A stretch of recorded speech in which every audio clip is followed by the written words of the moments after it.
Do not miss this huge update on tax refunds because the IRS is now putting billions of dollars to use by having artificial intelligence go after tax evaders. Now, it's also going to be used to supposedly protect you and I from scammers who take away tax refunds through very questionable methods. Welcome back. The IRS has used its billions in new congressional funding in an interesting way. They have a battery of new AI tools, and they are launching a new crackdown on the wealthiest tax evaders. Robert Frank is here to discuss those details. Yeah, so the new IRS commissioner, his goal here was first, let's use all this money to help the service part of our business, help people who, want help paying their taxes, understanding what they need to do.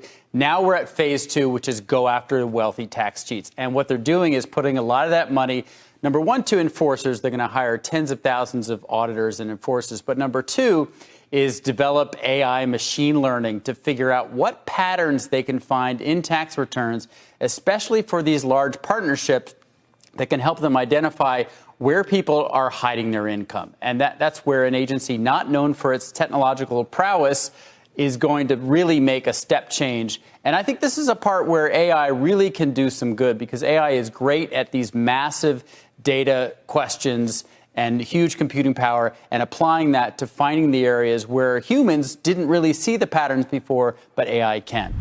You really just can't be but just a little bit apprehensive about stuff like this, you know what I'm saying? Oh, they're only going to go after the wealthiest of tax evaders? Sure. You got to wonder if they're really being truthful. Because once I saw this, y'all know I had to check the IRS website for an update, and wouldn't you know, it's real. So this is a part of the Inflation Reduction Act, and it's obviously backed by President Joe Biden, although, it's technology.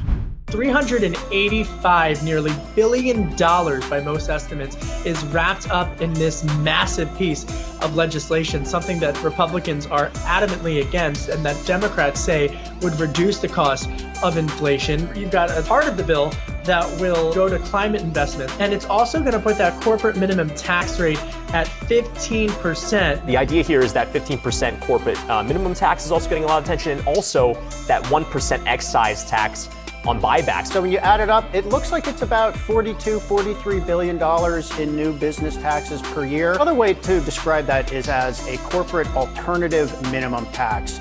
And tax experts really don't like a minimum book tax because what this does is it just negates tax benefits that are already on the books. So in the tax code, there are incentives for U.S. companies to invest here in the United States, to purchase equipment and things like that. Now, I don't know about you guys, but are you guys that comfortable with artificial intelligence, AI, ChatGPT checking your taxes? Okay, maybe ChatGPT won't necessarily be checking your taxes, but AI will. Because they're saying that this is phase two and that it's meant to target high income earners. But what comes after that? Scratch that. I already know what's coming with phase three, and we're going to talk about that more later. But all right, let's go and give it a chance, shall we? So it says here that the tools that they have at their disposal will make sure, and I want to repeat that, they will make sure that audit rates do not increase for those earning less than $400,000 a year. They also say that this will add new fairness safeguard measures for those who claim on the EITC or the Earned Income Tax Credit. I wonder if this would also spread out to SNAP and EBT benefit recipients. Now, I'm not really sure how the wealthy will react to all these different updates, but I'm pretty sure that they can continue to afford taking advantage of the system because, well, the system's broken, at least for normal folks it is. Some would even say that the system is rigged. Heck, even Donald Trump himself said that the system is rigged. However, they're saying that they already have a list of people that's on their crosshairs. So one of the parts of this is they're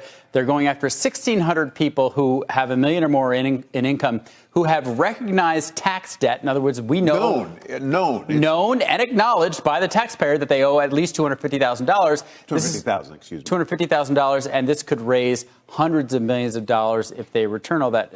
You and I would say, how can they get away with this already? The IRS just didn't have the staff to go after them legally and get this money back. So that's phase one.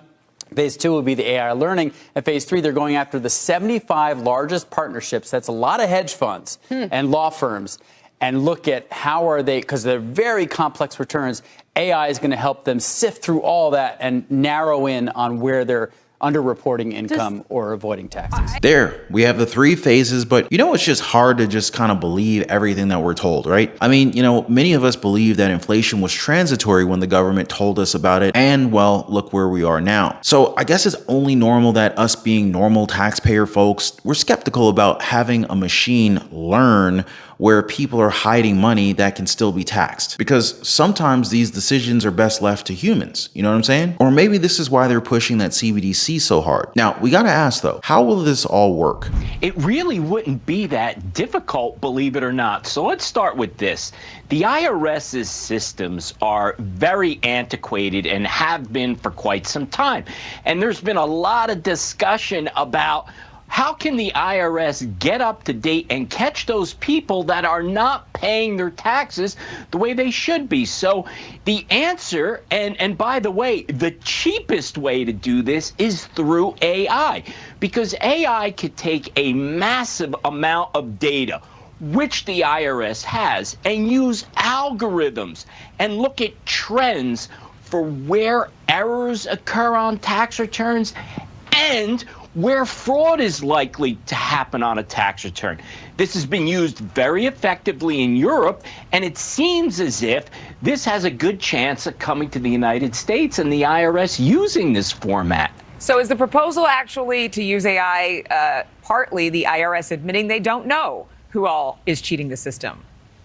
Well, it's very, very difficult, right? Because there's so much information that the IRS has, and because their systems aren't up to date, they're relying a lot on humans. And we already know that we can't process information anywhere near as quickly as AI can. That was a really nice question there, huh? Now, with this, is the IRS now admitting that they can't find these cheats themselves? If so, and this is just me thinking out loud as heck here, why would they need more than 80,000 more freaking agents, right? Like, if humans can't do the job right, then why not just hire developers who can actually find cheats with an algorithm, AI, or, artificial intelligence? I do, however, agree that there should be better defenses for us when it comes to protecting our identity and having thieves take our tax refunds, because y'all know as well as I do, all of these tax refunds matter. But just like any new technology, AI, artificial intelligence, it isn't just used for good, or at least that's what they're trying to make it seem like with this IRS system. It's not going to do any of us and our dollars harm. But a group of senators, namely Chuck Grassley, Maggie Hassan, Ron Wyden, James Langford, they're also warning about scams that target taxpayers through messages formulated through, okay, take a guess, what are they going to be using to cheat people out of their money? That's right, guys, AI. So they can now create amazingly realistic scams that force senior citizens to pay a fake tax debt. And heck, I really hope that they crack down on this too, because they keep touting that AI is the next step for humanity when scammers are already taking advantage of it. You guys tell me, are you guys excited for the IRS to take our money with AI? Is this actually a step in the right direction? Make sure you guys let me know in the comment section down below. And before I go, I just want to thank you guys so much for spending time with me. Thanks for hanging out. Thanks for the likes. Thank you for subscribing. And I'll see you guys on the next video.